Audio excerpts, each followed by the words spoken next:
Página 115, nós vamos dar continuidade. Eu não sei se vocês lembram da aula passada, né? A aula introdutória, onde a gente falou sobre a necessidade, então, da função ou das funções ministeriais no corpo de Cristo, e que isso deve ser dividido, digo, no sentido de oficiais da igreja, né? De pessoas que trabalham no corpo de Cristo, numa igreja local, para que isso possa ser mais tranquilo. A gente tem muitas vezes aquela liderança mais episcopal, ou seja, uma pessoa é quem fica responsável por tudo, gerir tudo, né? Fazer tudo e tal. E isso a gente já percebe que é uma coisa assim meio complicada por alguns fatores. Entre outros, pelo fato de que uma pessoa não dá conta de tudo, né? Ainda que ela seja habilidosa, ainda que ela seja dinâmica, ainda que ela tenha muito preparo, mas uma pessoa ela não vai dar conta, a não ser que faça as coisas de uma forma superficial. E numa igreja local, na convivência de uma igreja local, a demanda é muito grande. Então a gente tem lá uma igreja de 30 membros, 50, 60, 100, 200, 300 pessoas. Imagina só, você dá conta, né, de estar atendendo a demanda de todas as pessoas. Não tem como. Eu sei que alguns entendem que pastorear é pregação, é púlpito. Dali você não pastoreia ninguém. Ali é mais um aspecto do pastorado, a pregação.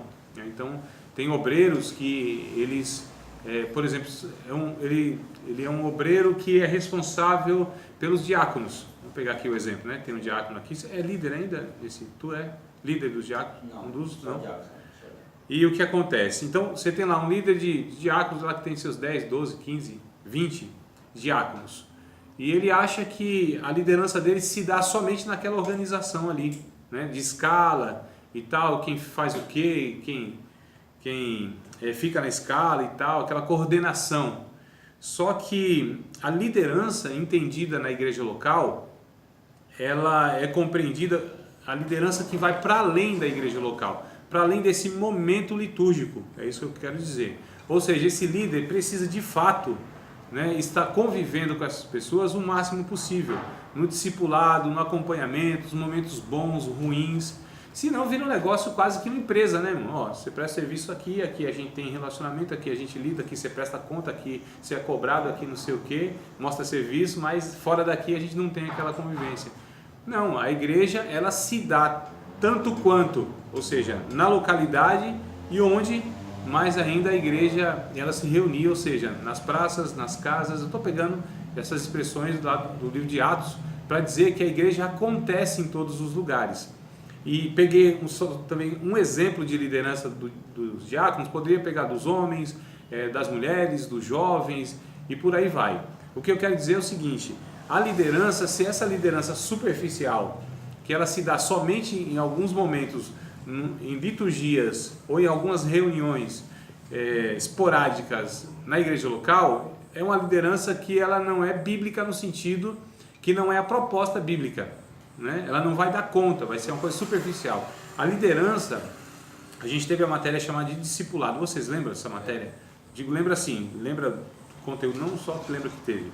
Lembra do que era mesmo assim, o discipulado não é caminhar com a pessoa, não é viver com a pessoa, não é criar vínculo de amizade, intimidade com essa pessoa, né? Não é aquela questão mesmo de família, de irmãos, de estar ali nos momentos bons, ruins e tal. Então a liderança também, porque é convivência, a gente está falando de uma convivência, de uma comunidade de fé, né? Que é a igreja. É porque a gente teve, hoje já está mais comum chamar a igreja de comunidade de fé, né? Ou família da fé, comunidade e tal. Mas essa é a ideia de que não é uma igreja no sentido que ela é oficializada somente e aquela formalidade toda. Nós estamos falando de uma família, né? Embora haja de fato algumas formalidades, liturgias e oficialidades, mas é uma família, são irmãos. A gente está falando de irmãos, de gente que é da mesma família, a família de Cristo, né? Os resgatados pelo sangue de Cristo. Então a gente precisa entender que a liderança ela deve se dar na convivência. E aí, irmãos, não dá conta, não tem como, né?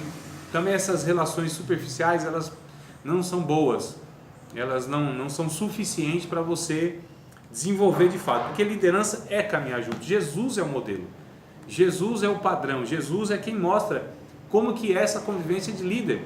Lógico que a gente não vai ter condição de fazer exatamente como Jesus, pegar aquelas pessoas que são nossos liderados e conviver 24 horas com elas, comendo, dormindo, e não tem como. Nos dias de hoje não dá mais. Não dá, né? Mas ele mostrou que a relação deve ser a mais próxima possível. A gente deve criar esse vínculo de amizade, conhecer as pessoas, discipulá-las, orientá-las, chorar com elas, se alegrar com elas, né? A gente caminhar junto o máximo possível. É por isso que a igreja se dá na igreja local, ou seja, nesse espaço litúrgico e também fora dele. Então é importante que a gente tenha essa convivência. E aí voltando, então se eu tenho lá um pastor ligado à juventude, se eu tenho um pastor ligado à questão da liderança, a preparação para a liderança, né? Se eu tenho um pastor ligado lá a missões, um pastor ligado à questão familiar, as famílias, eu tenho um pastor, a gente chama de titular, né? Que é aquele pastor administrativo, que é o pastor que ele é o oficial da igreja, no sentido que é ele que é o, entre aspas, o cabeça, no sentido de direcionar. Pastor presidente, né? Exato, pastor presidente, né? É que a gente tomou essa ideia de pastor presidente, que ele é presidente em uma sede que preside as demais, né? Mas a questão da igreja local ter essa estrutura. Eu sei que igrejas pentecostais não adotam isso, mas olha que isso seria uma ajuda muito grande, né? Na questão do pastoreio, na questão da liderança, desse ministério eclesiástico. Ou seja, que nós tivéssemos obreiros que fossem, entre aspas, exclusivo ali daquele grupo, certo? Que fosse pastor daquele povo, daquele pequeno grupo. E aí não tem problema, a igreja não sofre com isso, irmãos. Quando é uma igreja madura, quando são líderes maduros. Eu congrego em uma igreja onde nós somos em 4 pastores. Não há vaidade, não há ciúmes, não há inveja, não há aquela questão de que ele tem o mesmo título do que eu. Primeiro que nós não entendemos pastor como título, nós entendemos pastor como função. É diferente, certo? Então, função é uma coisa, título é outra. Quem se preocupa com título aí pode ter problema mesmo, né? Com outro que tem o mesmo título. Porque entende também a questão hierárquica. Também nós não entendemos uma questão hierárquica. Conversando com um irmão ontem à noite, nós estamos de mudança na igreja e a gente foi de manhã o nosso culto, à noite nós fomos lá, que a gente está pintando, então nós fomos lá e a gente conversando, o irmão está chegando agora na igreja, né? Rapaz, jovem, casado, ele disse: André, eu fiquei assim, maravilhado, né? Percebendo a convivência de vocês, a fala do pastor, né? O pastor que é o pastor titular, que disse: a igreja vai muito bem sem mim aqui, eu posso viajar, que não tem problema, né? Até brincaram com ele, disse assim: o senhor pode viver viajando, que tá tudo certo aqui, os outros dão conta. Aí perguntaram para ele: mas a igreja precisa do senhor para quê? Ele falou: para nada, a igreja não precisa de mim, a igreja vai, né, muito bem com a minha ausência. A igreja depende de Cristo, irmãos, é do Espírito Santo, é de Jesus. Então a gente entende que todos nós podemos, de fato, contribuir nos exercícios das nossas funções ministeriais, aquilo que Deus me chamou, aquilo que Deus nos chamou. Então Deus me chamou para a área do ensino, discipulado e preparação de obreiros, né? Preparação de liderança. O pastor, que é o pastor titular, Deus chamou ele para gerir essa máquina, né? Para estar cuidando, aconselhando, sendo uma referência, inclusive, né, para todos nós. Chamou o outro pastor para cuidar mais de grupos, discipulado de uma forma um pouco diferente, com jovens. O outro chamou para tal coisa. Então são pastorado que tem aspectos diferentes. Lembra do bispo, do ancião, do presbítero e do pastor? Que é a mesma pessoa desenvolvendo tarefas diferentes? Então essa é a dinâmica, amados. Então quando a gente fala de ministério eclesiástico, nós estamos falando dessas abordagens que a Bíblia traz, dessa proposta que a Bíblia traz, que uma igreja local ela deve ter Porque quando Efésios capítulo 4, versículo de número 11, né, que é a base nossa aqui para falar do tema, ele mesmo deu uns para apóstolos, profetas, evangelistas, pastores e doutores. O que Paulo está falando? Que Jesus deu para a igreja local, para cada igreja local, esses ministérios. Então, a gente pega o apóstolo, é o cara que plantou a igreja, é o cara que começou aquela igreja, é o cara que iniciou aquela igreja, é o apóstolo, é o desbravador, é o pioneiro. Esse é o sentido de apóstolo bíblico, tá certo? É o cara que chega, anuncia Cristo onde Cristo não foi anunciado, né? Ele fala de Cristo, ele ganha pessoas para Cristo, ele forma lá um pastor, deixa aquele pastor lá e vai para outro lugar.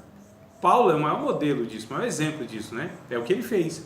Então deixou várias igrejas nessa dinâmica, chegando, falando de Cristo, ganhando pessoas para Cristo, ensinando o povo lá um certo tempo, reconhecendo que Jesus tinha chamado ministerial nesse, ele discipulou, preparou para o pastorado, entregou a igreja e foi para outra. E foi a vida de Paulo durante os 40 anos, mais ou menos, nesse exercício aí. Então você tem um profeta, que é o cara que alerta a igreja, é o cara que tem uma mensagem mais de advertência, mais de exortação, mais também de consolação e edificação, mas é uma palavra mais certeira, mais específica, não é de cunho instrutivo, é de alerta, né? Ele diz, olha, toma cuidado, o caminho de Deus é para cá. Lembra da matéria passada, onde eu dei exemplo lá dos 5 que estavam em volta da mesa do cara? Vocês lembram ou não? Sim ou não? Não? O cara que estava lá almoçando e estava 5 pessoas em sua volta. Eu falei com vocês isso. Será que... meu Deus do céu. Eu lembro do macaco e do jacaré.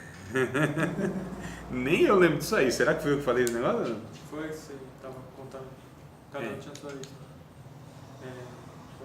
Sua área para atuar. Aí depois você falou do jacaré, que ele não podia subir na árvore. Ah, tá. Não, agora eu lembrei. Aí foi outra questão a respeito de que não é justo você cobrar, às vezes, das pessoas a mesma coisa, porque cada um tem a finalidade, né? Então, deixa eu repetir a ilustração que vale para essa matéria, só para a gente entender o que seria esses 5 ministérios, né? Ou seja, apóstolo, profeta, evangelista, pastor e doutor. Está um cara aqui almoçando, com a refeição. Tem 5 pessoas em sua volta. E aí, ele almoçando aqui, esbarra no copo, o copo cai e derrama. Lembram? Lembraram? Tranquilo então, né? Lembraram mesmo? Não? O apóstolo, ele vai discutir o seguinte. Então imagine essa cena e tem 5. Os 5 são os ministérios, tá? Representando. O apóstolo, ele vai ver a estrutura, como que vai pensar essa estrutura para que aquilo não aconteça mais. Você postou até no Facebook. Foi. Parece que eu não estou com o meu celular aqui.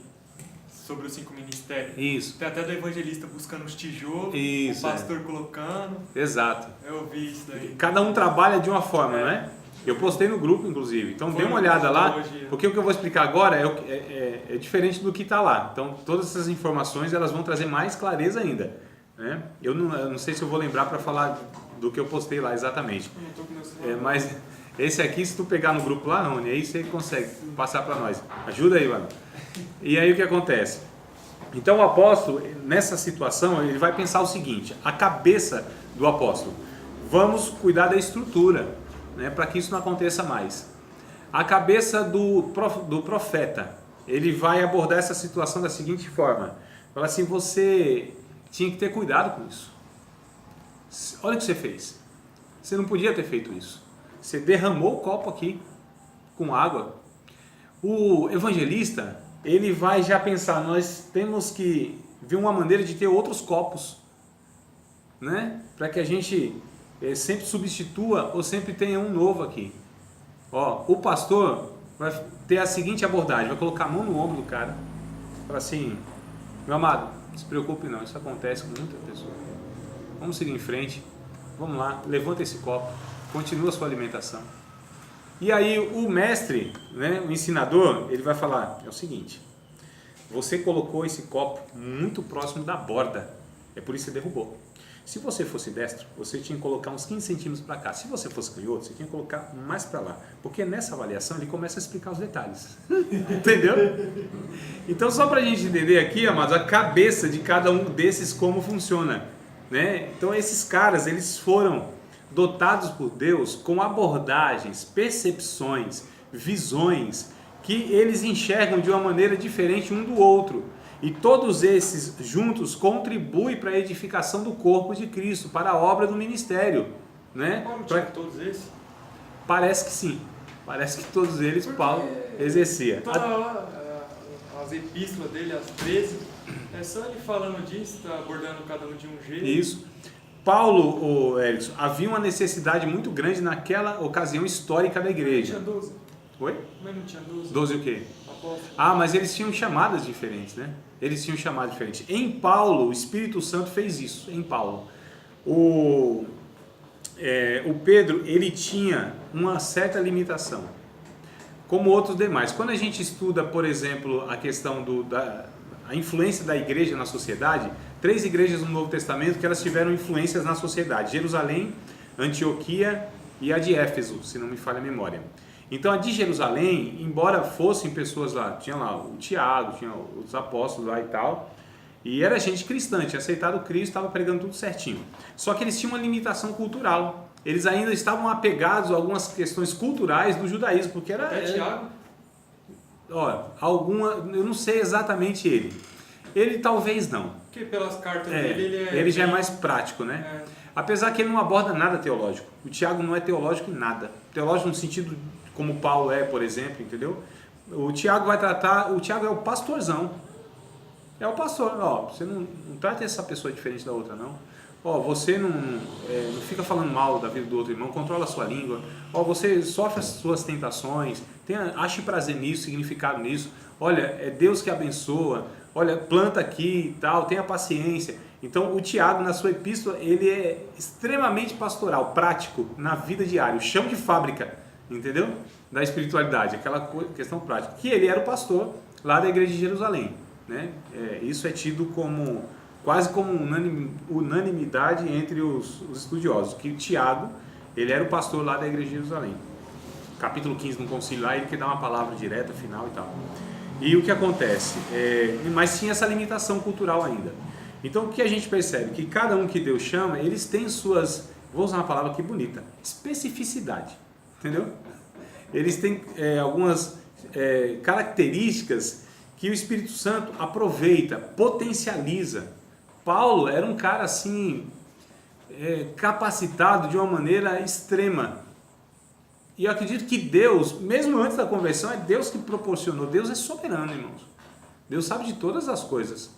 Paulo, o cara era um poliglota, ou seja, falava as línguas principais do mundo naquela época. Paulo, ele tinha um conhecimento cultural extraordinário. Paulo é o cara que conhecia as religiões do mundo, como poucos. Paulo era um cara que tinha influência em todo o império, dupla cidadania, romana, judaica, um cara que tinha todo um pedigree, né, no judaísmo, um cara assim fenomenal, dinâmico, líder, excepcional. Então o Espírito Santo potencializa isso nele, capacita, unge-o, né, usa-o. Então assim, cada um tem as suas... Mas assim, Paulo é um cara único na história.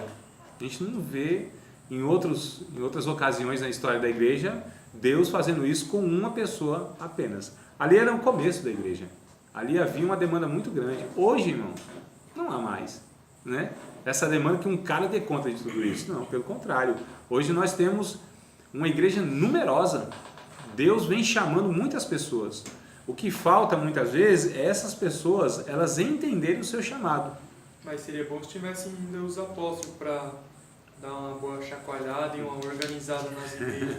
Porque, pelo amor de Deus, né? Tem umas igrejas aí... Mas aí, o Erickson, tem aqui os ministérios, eles continuam, né? Inclusive do apóstolo, que é o missionário. É que a gente não aceita mais os apóstolos nos moldes dos 12, mas tem o missionário. Não, mas eu estou falando... A autoridade apostólica não tem mais. E mesmo assim não daria conta. Aquela autoridade apostólica, ali estava... Irmãos, hoje nós temos, não sei, talvez cristãos no mundo seja 1 bilhão e 600 milhões, alguma coisa assim. 1 bilhão, vocês têm noção que é 1 bilhão? 1 bilhão e 600 milhões de cristãos no mundo, é muita gente. Então não ia dar conta, ali a gente está falando de um mundo desse tamanhozinho assim, ó. Uma população desse tamanhozinho, irmão. Nós temos hoje quase 8 bilhões de pessoas no mundo. Então a gente está falando de um mundo desse tamanho. Hoje o mundo é isso aqui, ó. Entende? Então não daria conta. Mas hoje nós temos o chamado capital social. Nós temos pessoas, gente vocacionada. O que falta é isso. É a compreensão da sua função. É entender a sua identidade ministerial, né? Então o que falta é isso. Não faltam pessoas habilitadas, capacitadas e ungidas pelo Espírito. O que falta é nós entendermos toda essa dinâmica. Como que isso deve se dar na convivência comunitária de fé. Então, por exemplo, você hoje tem evangelistas pastoreando. Isso está totalmente equivocado, né? O cara é um evangelista e ele tem igrejas que têm essa estrutura. O cara é evangelista, está lá como evangelista dirigindo a igreja, não vai dar certo nunca. Um evangelista dirigindo a igreja, a mente do cara, lembra que eu falei aqui, cada um tem, a mente funciona com categorias diferentes, tem um olhar diferente? O que vai ser uma igreja dirigida, pastoreada por um evangelista? Vai ser uma rodoviária. Gente entrando e saindo toda hora. Superficialidade doutrinária. Não cuida de ninguém no sentido do discipulado mais profundo para levar à maturidade. O cara é evangelista, ele fala do quê? Evangelho. O que é o evangelho resumidamente? Você é pecador, precisa de um salvador, é Jesus. Ponto final. Entende? Não é o Tiago, né, que prega... Né? Você pega um profeta, o cara é profeta, aquele que não tem papas na língua, fala a verdade, não quer saber de ninguém. É só gente pedaço de gente para todo lado. O cara só denuncia pecado, só denuncia pecado, só denuncia pecado. O cara não cuida, não trata, entendeu? Agora o pastor, ele deve pastorear a igreja. O profeta tem sua função, o apóstolo tem sua função, o evangelista tem sua função, o mestre tem sua função. Nessa dinâmica eles têm essa função.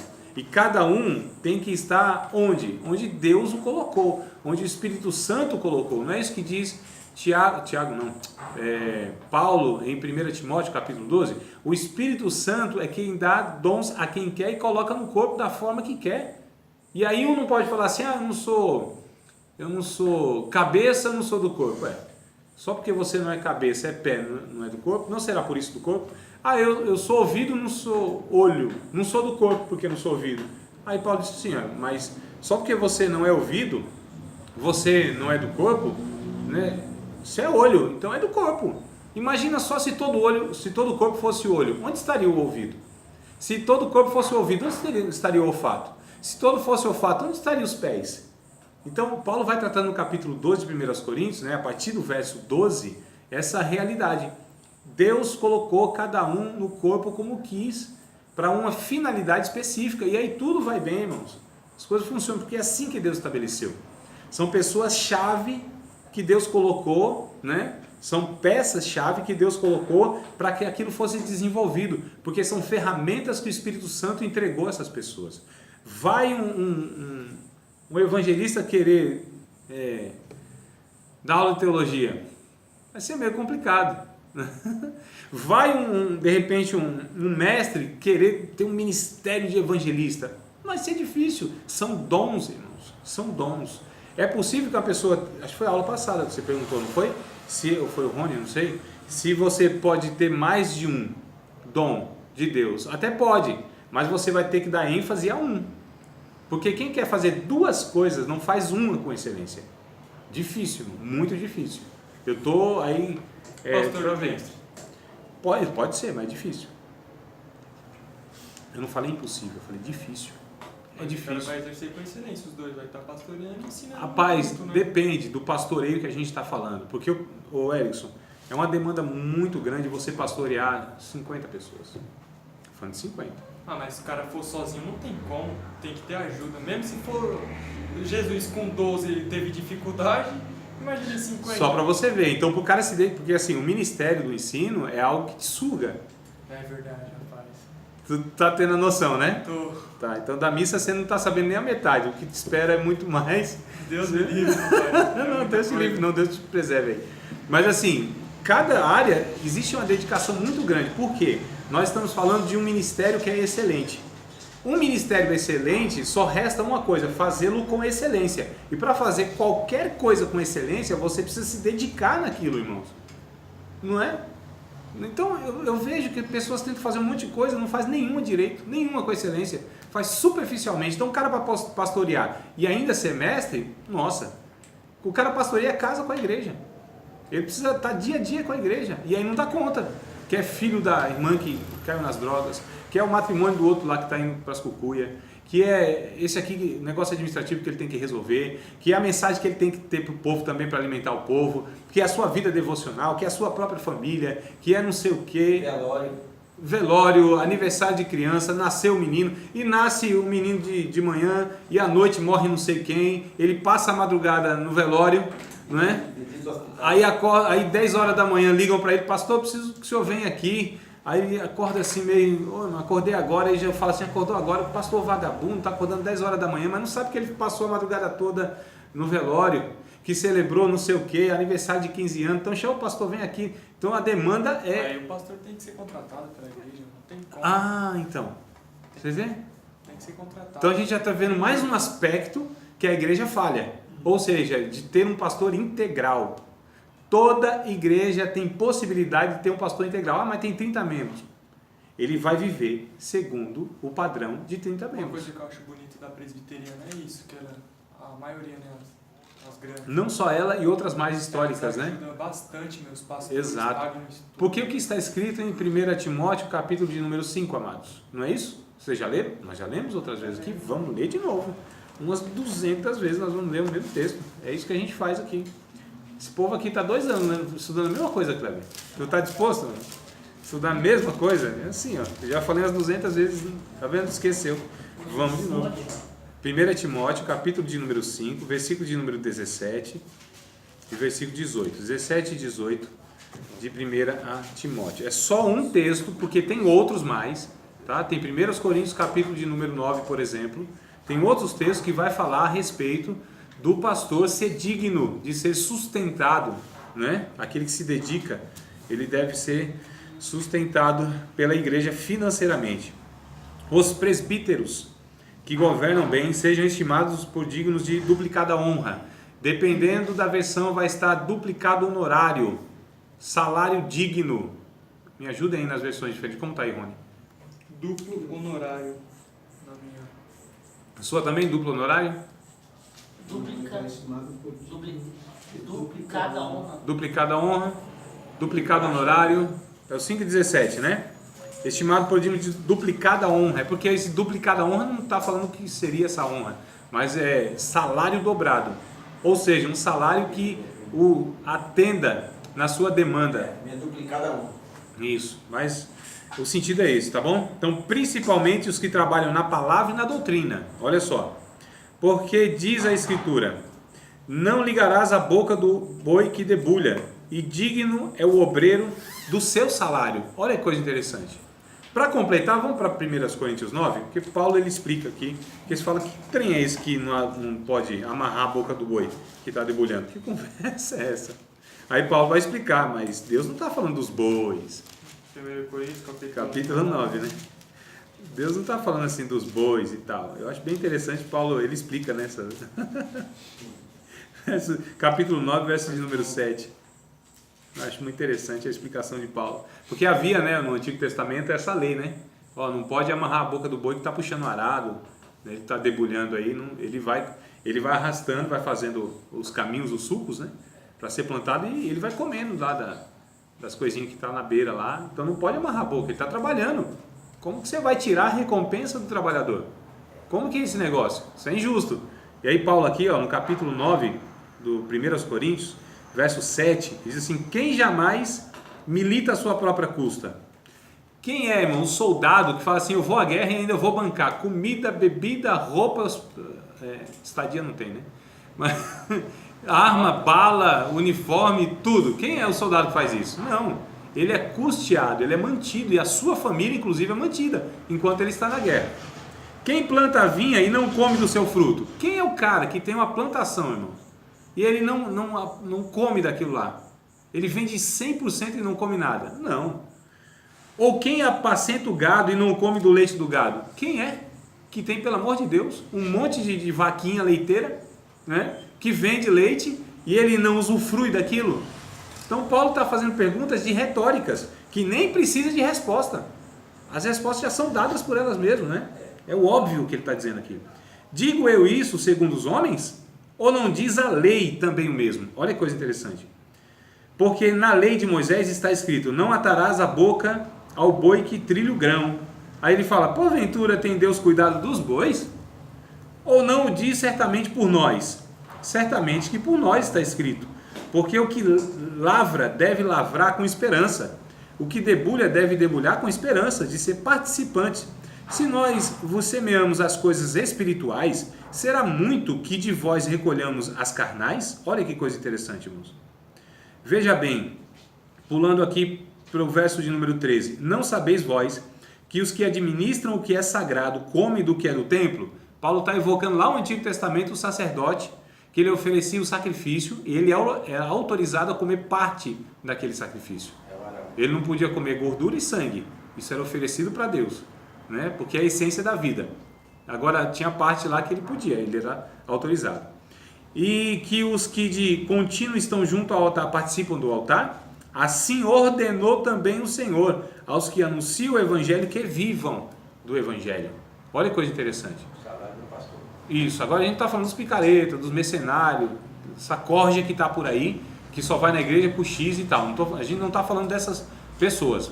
Nós estamos falando aqui daqueles ministros, daqueles obreiros, né? Aquelas pessoas reconhecidamente honestas, sinceras, que têm toda uma vida de testemunho, que se dedicam no estudo da palavra, no anúncio da palavra, no cuidado do povo. Então essas pessoas, elas precisam ter um suporte financeiro, porque, irmãos, com excelência, o pastorado, se ele tem dupla jornada, ele vai ter muita dificuldade. Existem os bivocacionados? Existe. Agora eles são limitados concernente aos outros que são integral na questão do exercício ministerial. Se você quiser me chamar para vai pagar para mim ser professor, eu aceito. Ó, Barão, então, eu tenho uma má notícia para tu. Qual é? Você vê, oh meu Deus, apóstolo, você vê, eu estou falando da função e o título, inclusive, apóstolo, profeta, evangelista e pastor. Dificilmente você vai ver essa função com o título de mestre e ensinador, né? Ou pastor ligado apenas a isso. Difícil. Então é um ministério que parece que ele não é reconhecido como os outros, no sentido que deve também ser custeado. É por isso que nós temos poucos. Pastores são ligados exclusivamente ao ensino e eles são custeados por isso. Poucos, não é que não tem, mas tem poucos, né? Pastor, você tem mais. Evangelista, você tem um pouco menos. Missionário, no caso, né? Você já tem também mais, né? Custeado pela igreja. Agora, o mestre, aí é uma coisa um pouco assim, difícil. Tem, né? Que é o seminarista, é o cara que os caras bancam e tal. Esse aqui vai ser o ensinador e tudo mais, né? Como tem Hernandes Dias Lopes, Ed René, eles são pastores mestres, né? Eu estou falando só do mestre. Por exemplo, o Jonas Madureira, Franklin Ferreira. Eu estou pegando esses caras das igrejas históricas, é o que está na mídia aí. Então esses caras são ensinadores. Pelo que eu me lembro, eles não pastoreiam a igreja administrativa, são ensinadores. Heber Campos Júnior. Não me lembro se ele pastoreia a igreja. Outro mestre, outro ensinador. O pai e o filho, né? Ali veio assim um negócio dobrado. Então assim, eu citei aqui, mas são raros. Agora o pastor você já tem com mais frequência que são custeados pela igreja. O que eu quero trazer aqui, amados, é que há essa necessidade desse exercício ministerial de uma maneira mais direcionada, onde esses dons, eles são exercidos nas suas finalidades específicas. Então a gente precisa discutir, trabalhar isso e pode ter certeza, a igreja de Cristo, ela só vai ganhar com isso. O reino de Deus só vai ganhar com isso. A gente precisa trabalhar essa ideia de que a Bíblia ela traz esse modelo de organização ministerial para as igrejas locais, né? A gente precisa retomar isso. Isso aqui não é coisa de conversa de igreja histórica. Não, isso aqui é conversa da Bíblia. A Bíblia que apresenta isso. A Bíblia que traz essa proposta.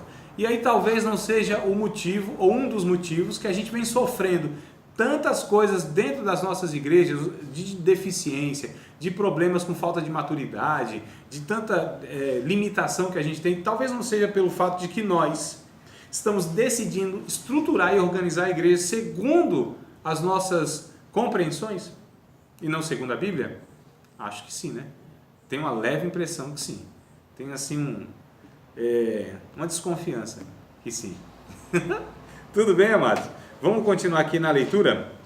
A liderança é necessária em qualquer empreendimento coletivo? Vocês estão acompanhando aí? Primeiro, segundo, terceiro parágrafo da página 115. Bora lá? Não sei se o discurso está pesado. Né? A liderança é necessária em qualquer empreendimento coletivo. A igreja não é uma exceção. O líder da igreja é, em última instância, o Senhor Jesus. Ele é a cabeça da igreja. Entretanto, os homens ainda precisam de líderes visuais. Precisam de modelos humanos e direção humana, uma vez que nem sempre estão aptos a ouvir a ordem direta de Deus, ou seja, os liderados, né? Por isso, Deus instituiu ministérios na igreja. O que é um ministério? Quais são os ministérios estabelecidos por Deus? Tal liderança ainda é necessária nos nossos dias? A gente vai tentar responder essas coisas, né? Como está a realidade das igrejas em relação a tudo isso? Nesse estudo, nós vamos procurar responder essas questões. Precisamos obtê-las urgentemente, pois a indefinição nesse assunto tem causado problemas diversos na obra de Deus e dificultado a expansão do reino. É o que eu tenho falado aqui. Ministério, amados. Nós vamos falar sobre ministério. Escreva do lado, entre colchetes, ou não, se não quiser, mas é uma sugestão minha. Ministério, serviço. Isso é o entendimento de ministério. Serviço. Ministério, a palavra ministério vai se traduzir por serviço. Tá certo? Ministro é servo, é o hiperetas, lembra? É o remador dos remos inferiores. Então, ministro, ministério, é sinônimo de servo, de serviço, irmão. Serviço prestado, não emprestado. Entre outras informações, o dicionário da língua portuguesa nos diz que ministério é trabalho ou serviço na igreja, né? Biblicamente, entendemos que todo serviço cristão se desempenha de modo contínuo, que todo serviço cristão, né, que se desempenha de modo contínuo é um ministério. Desde a liderança até tarefas operacionais permanentes. Um trabalho eventual não pode ser assim considerado. A pessoa foi lá e fez uma coisa uma vez no ano. Não, isso não é ministério. Ministério é aquilo que você desempenha continuamente, tá certo? Eis aí um fator que serve até para diferenciar ministérios e dons espirituais. Existem 4 termos gregos que se relacionam aos vocábulos ministro e ministério. Olha que coisa interessante. Então, o huperetai, que é o hiperetas, né? O liturgos, o sunergon e o diáconos. São 4 termos que eles vão falar sobre ministro. Então, hiperetas é o ministro, é aquele servo remador dos remos inferiores, é aquele que Paulo disse em 1 Coríntios capítulo 4, que os homens nos considerem como ministros de Cristo e como dispenseiros dos mistérios de Deus. Esses são 5 dons ministeriais. Não. Aqui vai trazer vocábulos diferentes para ministro e ministério. A gente vai ver daqui a pouco quais são essas diferenças. Mas na língua grega, o Novo Testamento, lá, o original, vai estar lá 5 palavras diferentes que vão ser traduzidas para o português para ministro e ministério. Sinônimo, né? Então a primeira é hiperetas. Quem é o hiperetas? Quem é esse ministro que o Novo Testamento chama de hiperetas? É esse que ele é o servo dos servos. É esse que conduz a embarcação com o serviço que se presta. É esse que vai ser mais exigido. É essa pessoa que leva a carga dos outros. É essa pessoa que sofre mais as pressões. Diga. Não é os dons ministeriais, os 5 lá, apóstolo, profeta, evangelista, pastor e mestre? Aqui não, necessariamente não. Não, ainda não. Vamos chegar lá ainda, mano. Calma, aqui estamos tratando de termos no original, entendeu? Vamos compreender os termos. Mas não é que um é ligado ao pastor, outro é ligado a esse que você quer dizer. Não, é né? isso que eu estou falando. Não, esse aqui ainda não. Por exemplo, o hiperetas que você fala, é ligado aos 5 dons ministeriais? Não, a gente não... É o seguinte, Erickson, deixa eu ver se eu consigo abordar de outra maneira para você entender. Aqui são termos não ligados a ministérios específicos. São termos ligados a aspecto do serviço, entendeu? Aspecto do serviço. Como que um apóstolo pode servir como hiperetas, como sunergós, liturgós ou diáconos? Ah, entendi agora. Entendeu? Entendi.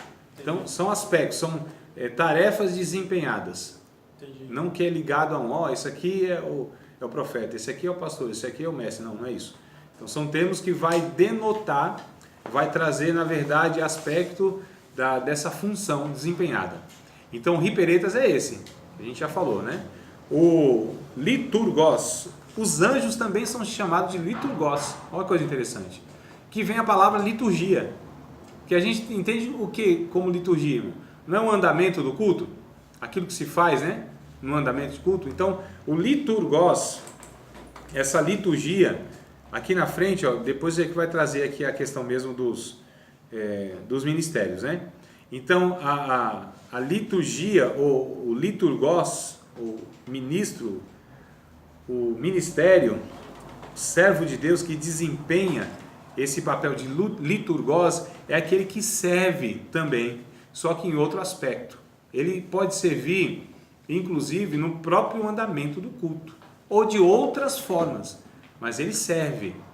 O sinurgos, ele se traduz por cooperador. Lembra que Paulo disse? Tem meus cooperadores e tal. Aqueles que cooperam, que trabalham junto com outra pessoa. Então, existe um líder aqui, o apóstolo Paulo, por exemplo, existiam cooperadores que iam ajudando nesse desempenho do seu próprio ministério. Pessoas que cooperam. Tem gente operando e ele coopera. Tem gente ajudando nessa operação. Entendeu a diferença? E o diáconos. O diáconos é esse que serve na igreja local e que serve as demandas diárias e as demandas mais básicas das pessoas, que é o que a gente vê a instituição no capítulo 6 de Atos, né? As pessoas foram instituídas como diácono para atender as demandas do dia a dia, assim, do cotidiano. Não está precisando do que aqui? É uma cesta básica? O que está precisando aqui é remédio? O que está precisando aqui é uma questão mais financeira, administrativa? O que está precisando aqui? Né? Que faça isso, que leve uma ceia na casa de um irmão enfermo, que visite alguém no presídio. Então, aquela questão cotidiana. É o diáconos. Então, o diáconos faz esse serviço, então. Entre outros, né? Esse e mais outros, no caso. Entre outros, mais outros. Esses e outros também. Professor, Mas prega também, não tem problema, pode ministrar. como é que a gente vai conseguir identificar esse termo em grego na nossa versão, quando for ler, identificar? Que nem um exemplo, na aula discipulado, que é matetes em grego, estava dando uns exemplos, quando a pessoa lê os pequeninos, alimentos pequeninos, por exemplo, que a pessoa deve ler como matetes, que é os discípulos. Ou quando a pessoa lê discípulos, já interpreta como matetes. Aí outro exemplo, no Antigo Testamento, quando a pessoa lê Senhor, tudo maiúsculo, já lembra o tetragrama, Isso. o eu sou. Tá. Ou quando lê tudo minúsculo, só a letra maior, já lê como Adonai, que é o Senhor normal. Você não vai identificar tão fácil assim, porque assim, é o original. Então, o original você precisa estudar aquela passagem para ver se esse termo está naquele... Porque tudo traduzido é ministro, ministério. Ministro, ministério. Por exemplo, 1 aos Coríntios capítulo 4, que os homens os consideram como ministros de Cristo. Então, como que você sabe que ministro lá é hipereta? Só no original. Não tem como distinguir lá diretamente no português, porque são termos que estão no original. Agora, como eu fiz também lá na questão do discipulado, eu falei para vocês, ó, aqui o original é esse, matetes. Como eu estou falando aqui, 1 Coríntios, hiperetas. Quando Paulo disse, lá em Coríntios também, meus cooperadores lá é sunergon, entendeu? Lá em Mateus, quando Jesus disse assim, eu sou entre vocês aquele que serve, então ali é diáconos a palavra. Quando você pega o Atos capítulo de número 6, a palavra lá não vai aparecer diáconos na língua portuguesa, mas no original tem duas expressões, o diáconos e ministerium, que são sinônimos, termos intercambiáveis que a gente chama, ou seja, mesma coisa, mas só no original, assim, na língua portuguesa diretamente é difícil, só estudando o texto mesmo. Que nem um exemplo, eu estava lendo aquele livro Fator Melquisedeque, que eles falam sobre o Kairos, é Kairos que se fala? Kairos, né? Kairos. Que é o mestre, toda vez que a pessoa lê... Não, então não é tempo, não é Kairos, é Kyrios, né? É Kyrios, que é o Senhor, o mestre. Toda vez que a pessoa for ler no Novo Testamento, já lê como Kyrios, mestre ou Senhor. Não, depende, porque a palavra Kyrios, ela é aplicada para Senhor, vários senhores. Então César é um Kyrios, né? Não, então era dessa forma que ele estava falando. Isso. Não tem um livro que nos ajude bastante para identificar? Só comentário mesmo, comentário de estudo. comentário de estudo que vai trazer para a gente essas informações assim diretas, específicas, dizendo, ó, tal passagem é esse termo, tal passagem é esse termo. Só comentário mesmo. Dificilmente você vai pegar um livro mais devocional ou aqui que vai trazer. Pode ser, o nosso é de estudo, então lendo aqui você pode até ver, opa, aqui ó, tem a referência tal e tal. Mas não tem um livro específico. Mas o que traz geralmente essas explicações são comentários bíblicos, porque o cara vai comentar versículo por versículo, passagens, perícopes, né, que a gente chama, os blocos de escrita. Então os comentários bíblicos geralmente eles trazem essas informações. Esses são muito mais certos que vão trazer, entendeu? Comentário, um negócio mais detalhado. Você quer uma coisa mais apurada? Comentário bíblico. Então o cara ele esmiuçou aquilo. O cara investigou tudo. O cara foi nos originais e ele foi inclusive comparando detalhes. Ah, eu não me lembro, mano. Mas deve, se é comentário, tem que trazer, né? Se não traz, tem alguma coisa errada. Mas com certeza, do Bacon, se você pega do próprio Hernandes Dias Lopes, se você pega... Eu tenho um do D.A. Carson, ele traz algumas coisinhas, mas não é... Pega aqueles que os caras assim, vão comentar um livro e o cara comenta então versículo por versículo. Aí esse é bem mais fácil você achar essas informações. Se você pega aquela série Cultura Cristã, que é excelente, né? Que são vários livros, Antigo e Novo Testamento, que lá um cara escreve Mateus, outro autor escreve Marcos, outro autor escreve Lucas, outro João, outro Filipenses, outro... Então você tem vários autores, cada um tratando de um livro, comentando o livro versículo por versículo. Se não me falha a memória, são quase 40 livros aí para comentar a Bíblia toda. O Champlin é bom? Excelente. Champlin é bom, a série Cultura Bíblica é bom, o comentário de Moody é bom. Nós temos uma infinidade aí hoje em dia de comentários muito bom mesmo. Então esses comentários vão trazer aí esses detalhes, né? Agora, outro material não é a proposta, entendeu? Mas é só assim mesmo, meu amado. Quer um negócio mais apurado? Você tem que ir num negócio mais específico, nos caras que também... A gente podia falar grego, né? E aí você não vai encontrar um livro de um evangelista trazendo isso. Né? O evangelista vai relatar aquilo lá que você falou, que você não apreciou muito. O cara vai falar mais dessas questões mais, né, do dia a dia e tal. Jesus curou aqui, salvou esse aqui, o meu testemunho converteu esse. Então, cada escrita e cada ministério tem uns propósitos específicos. Não é que um está errado e outro está certo. Não, se o cara se propôs aquilo, então, e ele teve excelência no que fez, então é aquilo mesmo que tem que ser Deus glorificado naquilo. Essa é a questão. Então você não espere de repente que eu pastoreie uma igreja e possa administrar essa máquina. Eu vou ter dificuldades. Eu tenho dificuldade com números. Eu tenho dificuldade com algumas questões mais burocráticas. Eu tenho dificuldade. Você pega também um pastor e aí ele vai conseguir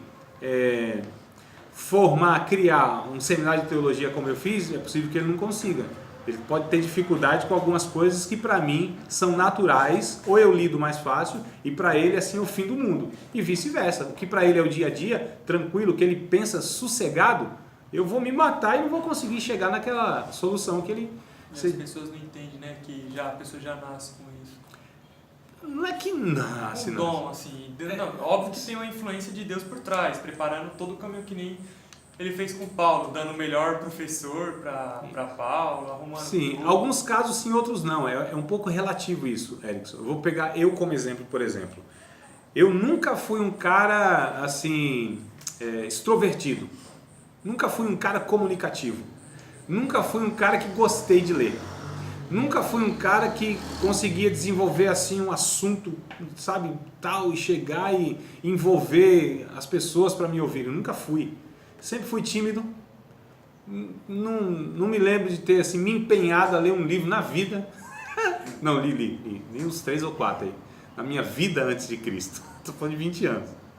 Então uns 3 ou 4 lá, porque tinha que valia a nota na escola, né? Tal, li lá aquela série Vagalume, né? A Ilha Perdida, Escaravelho do Diabo, esses livretos que a escola ainda usa. Li lá uma biografia de Bob Marley porque me interessava por algumas coisinhas aí, do reggae e tal, mas assim, não era o cara que, entendeu? Pra falar com uma menina, com alguém, eu tinha que estar assim, não no meu normal, e aí tinha que ingerir alguma coisa, usar alguma coisa para ter, entendeu? Nunca fui um cara assim que pensei em falar, não, eu vou ensinar, vou ser um ensinador. Não, o Espírito Santo veio e me trouxe essas ferramentas. Se eu tinha, não sabia. Se eu tinha, não usava. mas Ele me trouxe e foi me capacitando. Me restaurou em muitas limitações que eu tinha, por exemplo, a memória.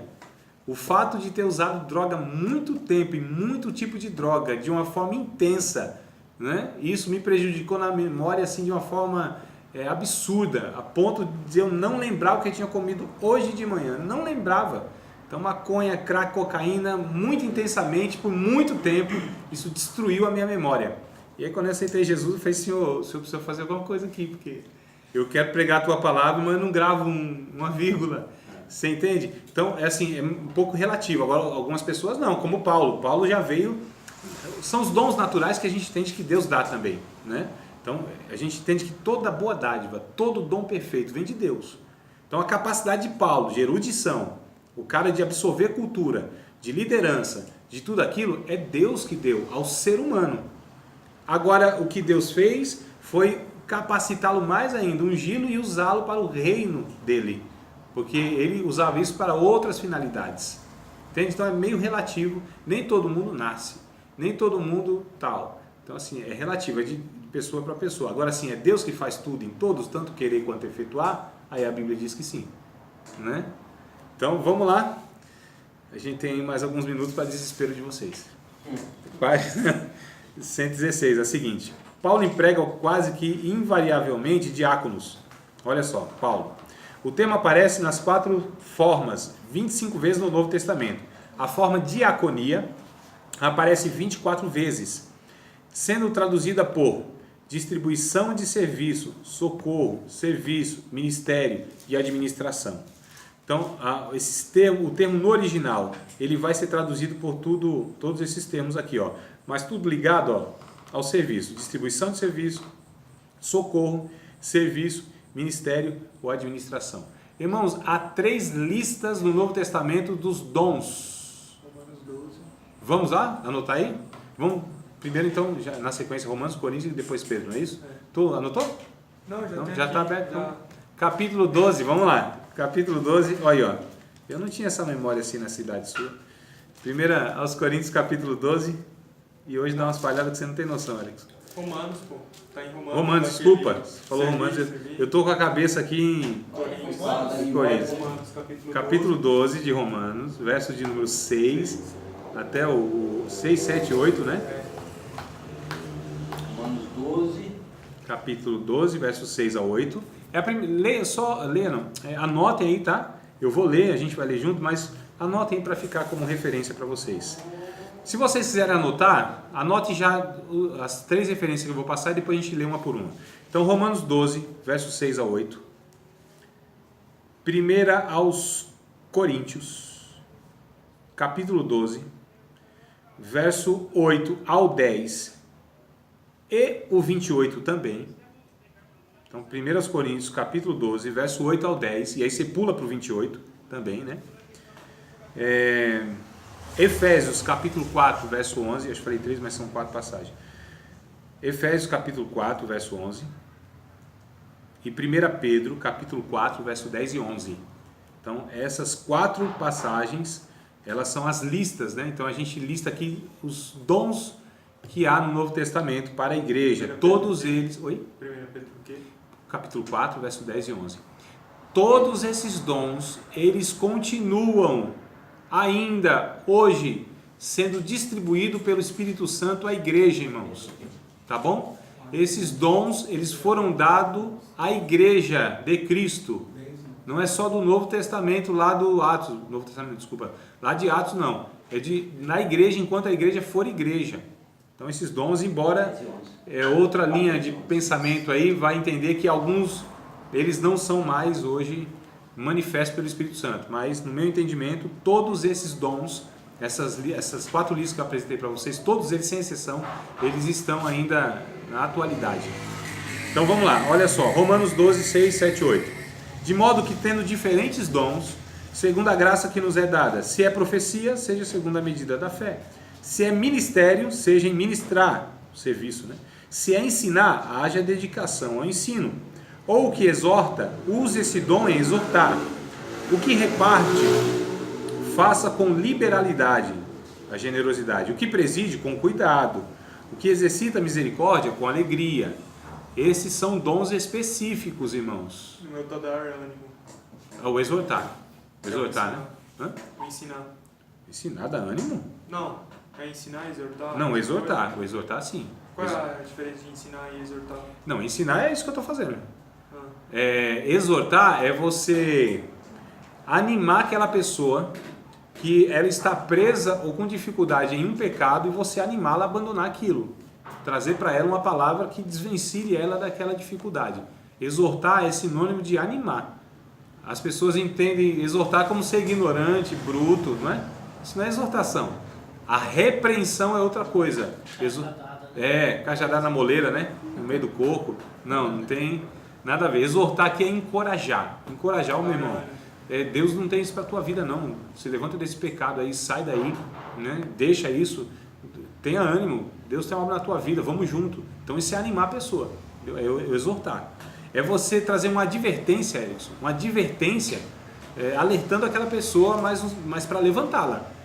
Não é a repreensão, você de fato ali trazendo sobre ela uma correção tipo mais... uma mãe.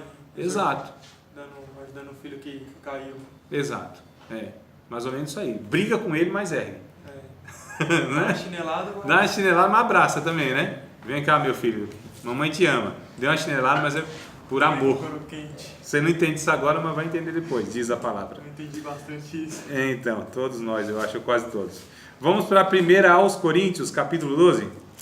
Então nós vimos aqui, ó, dom de profecia, de ministrar, de ensinar, de exortar, de repartir, de presidir, de exercer misericórdia. Falei uns 7 dons aqui, não foi mais ou menos? Então, 1 Coríntios, capítulo de número 12, verso de número 8 ao 10. Aqui tem mais 9, hein? Um 7 lá, mais 9 aqui. Então já deu uns 16 aí, vamos lá. Porque a um, pelo Espírito, é dada a palavra de sabedoria.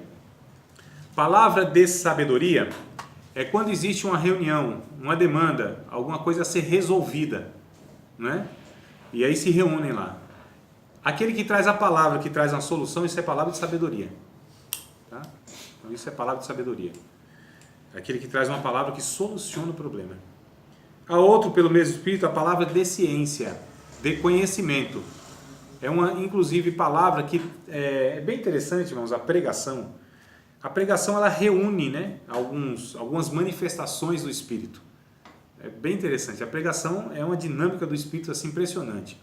Então o cara está pregando, está ensinando, está exortando, está animando, está edificando, está trazendo a profecia, né? Ele expõe a palavra e o coração de muitos é revelado.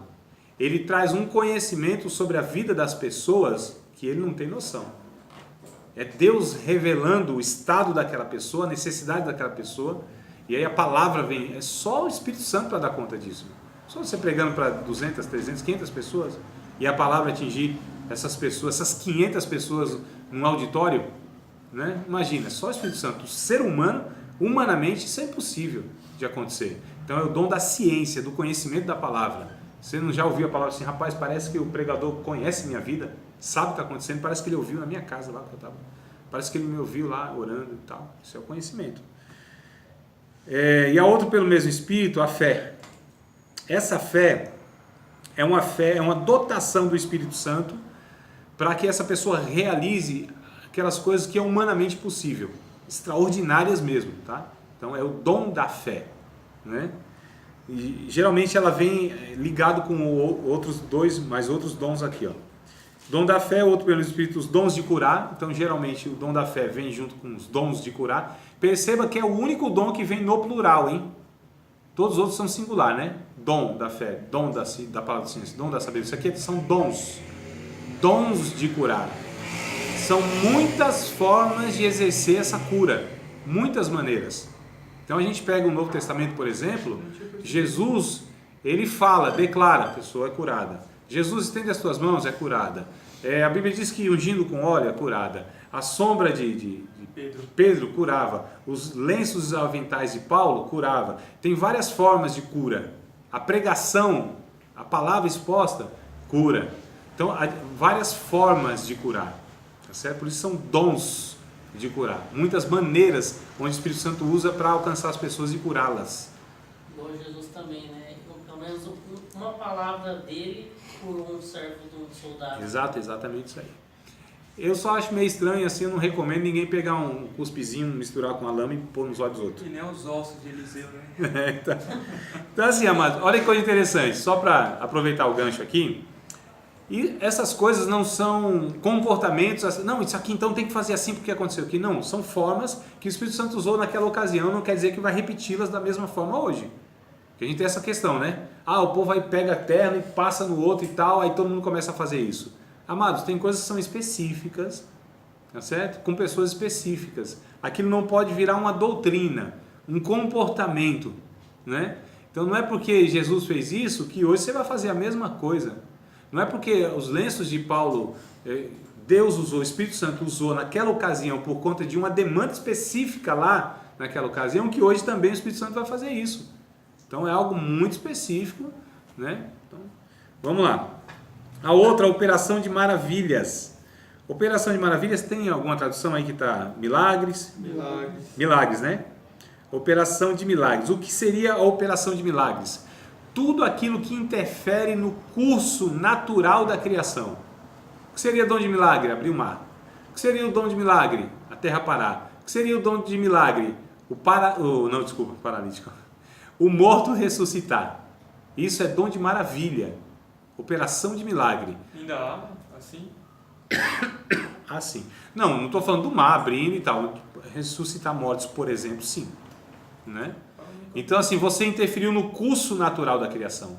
A natureza foi interferida no curso natural dela. Então, a morte chegou. Você vai lá e opera. Aqui é um mosquito, irmão. Isso aqui eu não quero nem que ressuscite, não. Ressuscita um mosquito aqui. É tudo ao vivo é assim mesmo.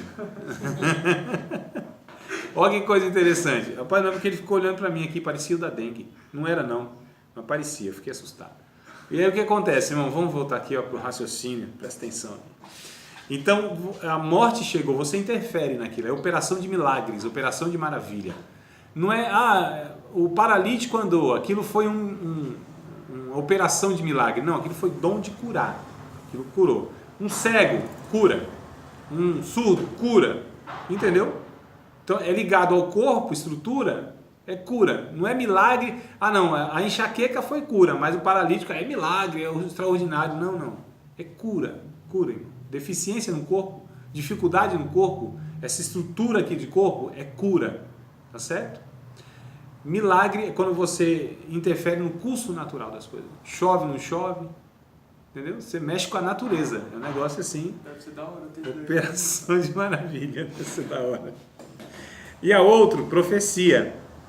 Olha, profecia é um dom, né?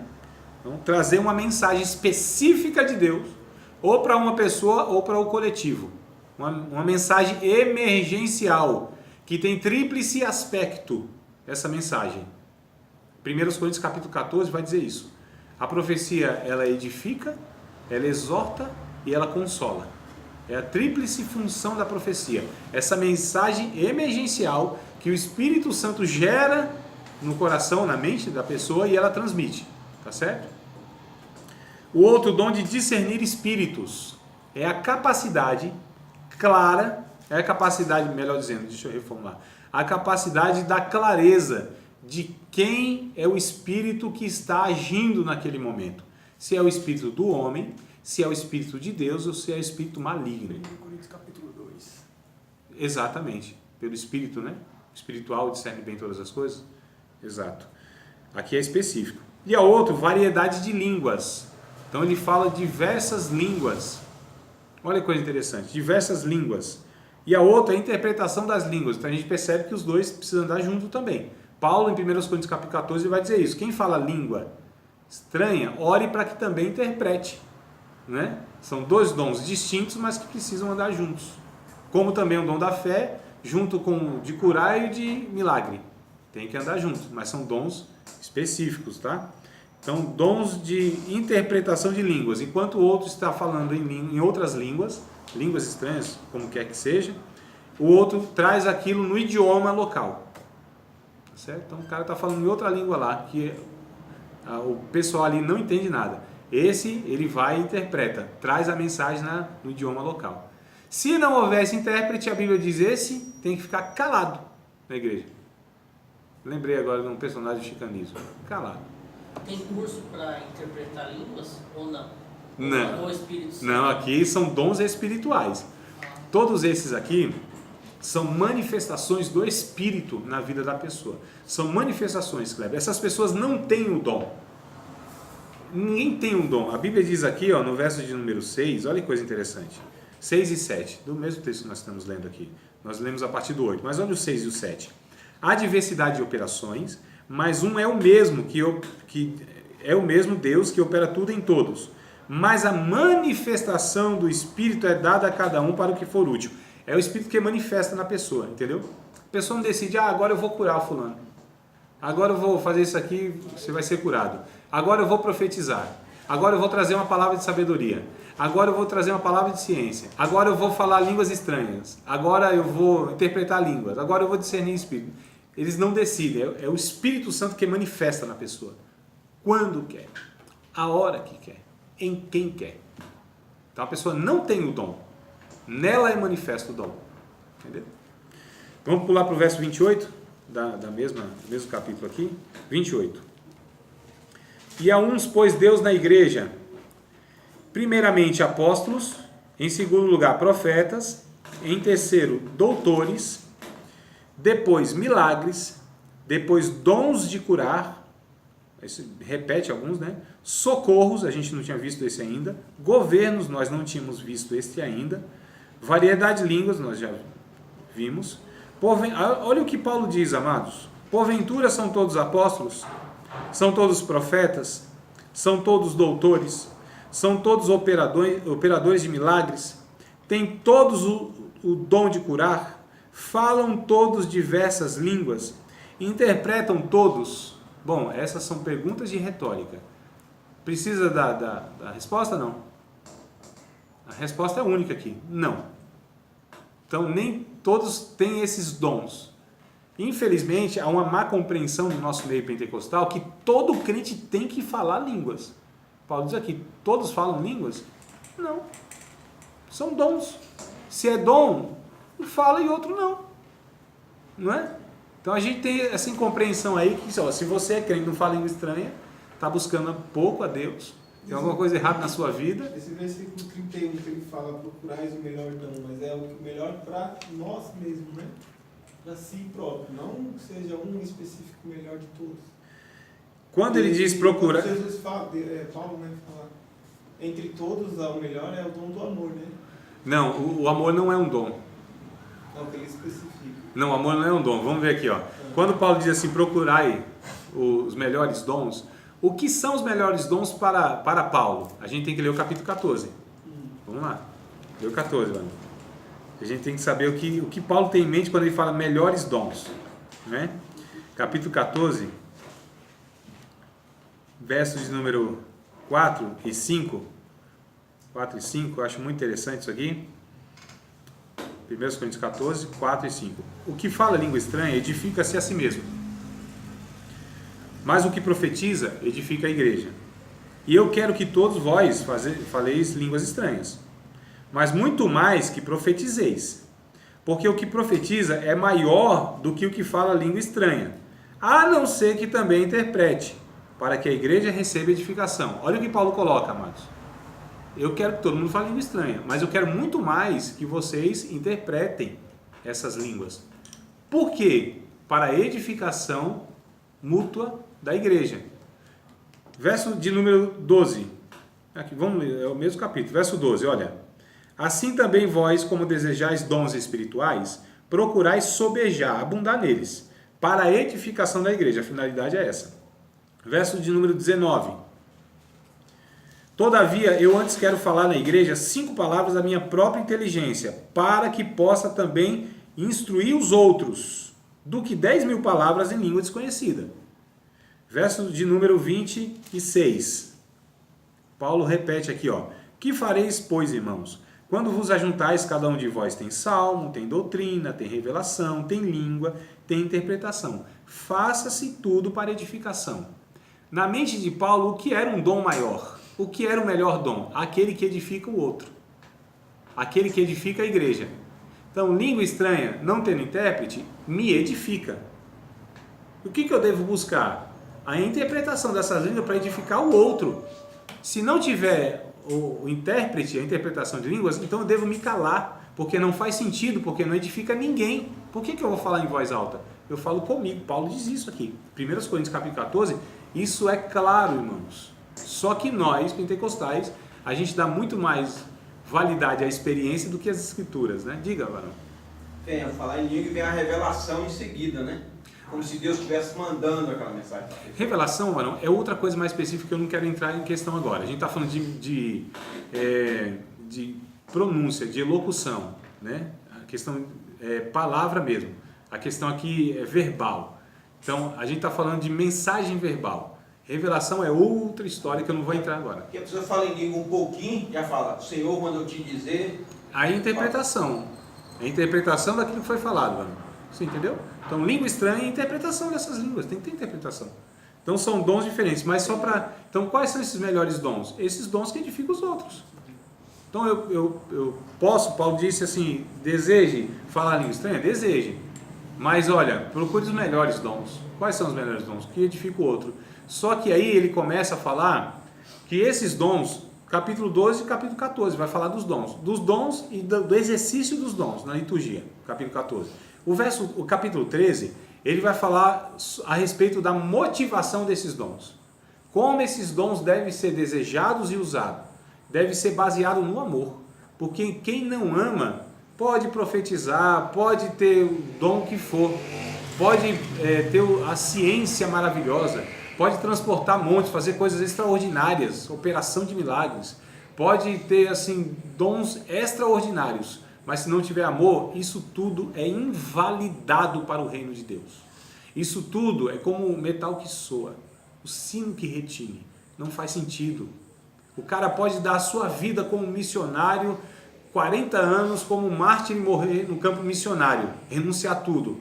Mas se não for motivado pelo amor, não vale nada. Que é o Paulo diz, seu corpo pode ser queimado.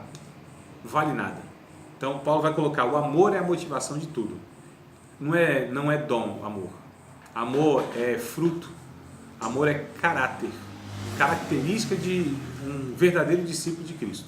Então não é um dom. Dom é aquilo que é dado por Deus. É aquilo que a pessoa não fez, inclusive, absolutamente nada. O amor é como um resultado de uma vida de comunhão com Deus. Uma vida andando com Jesus. Uma vida onde o Espírito Santo vai trabalhando a tal ponto a construir o próprio Cristo na vida da pessoa. Que é o fruto do capítulo 5 de Gálatas, verso 22. Amor, gozo, paz, longanimidade, benignidade, bondade, fidelidade, mansidão, domínio próprio. Isso aqui é o amor, nos seus aspectos diferentes. Né? Então, só porque a gente ouve, né? O dom do amor. Não tem dom do amor. Existe sim o caráter, o fruto, a natureza de Cristo que nos faz amar. Não é? Vamos continuar na lista lá para a gente ver se termina aqui, irmãos? Então, a gente falou do 1 Coríntios, Romanos, vamos falar do 1 Pedro agora, isso é o último, né? Efésios, capítulo 4, verso 11. Aqui a gente vai falar de dons ministeriais, esses são os dons carismáticos, administrativos, que a gente falou, socorro, por exemplo, né? Não dá tempo de explicar todos, né, irmão?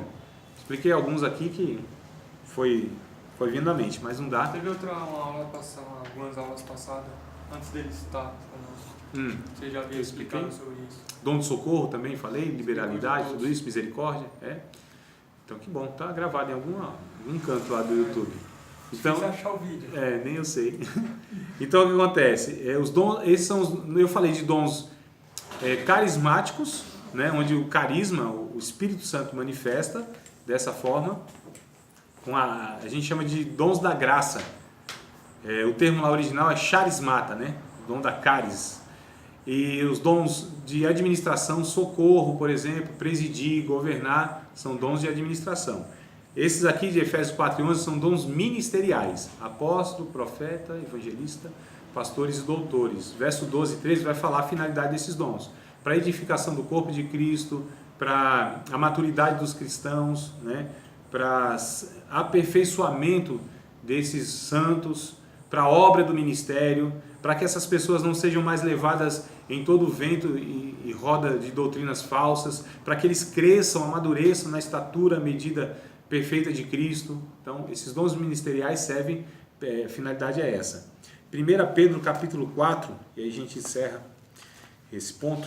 1 Pedro capítulo 4, verso 10 e verso 11, é a última lista aí que tem no Novo Testamento, né? Cada um, olha só, administre aos outros o dom como recebeu, como bons despenseiros da multiforme graça de Deus. Olha como Deus tem muitas formas, né, de agir. Se alguém falar, fale segundo as palavras de Deus. Se alguém administrar, administre segundo o poder de Deus, o poder que Deus dá, para que em tudo Deus seja glorificado por Jesus Cristo, a quem pertence a glória e o poder para todos sempre. Amém. Então aqui aparece alguns outros dons, né? O dom de falar, o dom de administrar e acho que só os dois, né? Então outros dons para completar essa lista de dons. Vocês têm alguma dúvida, irmãos? Capítulo 4, verso 10 e verso 11. Vocês têm alguma dúvida, alguma pergunta, algum comentário? Fale-se agora ou na próxima aula. Não?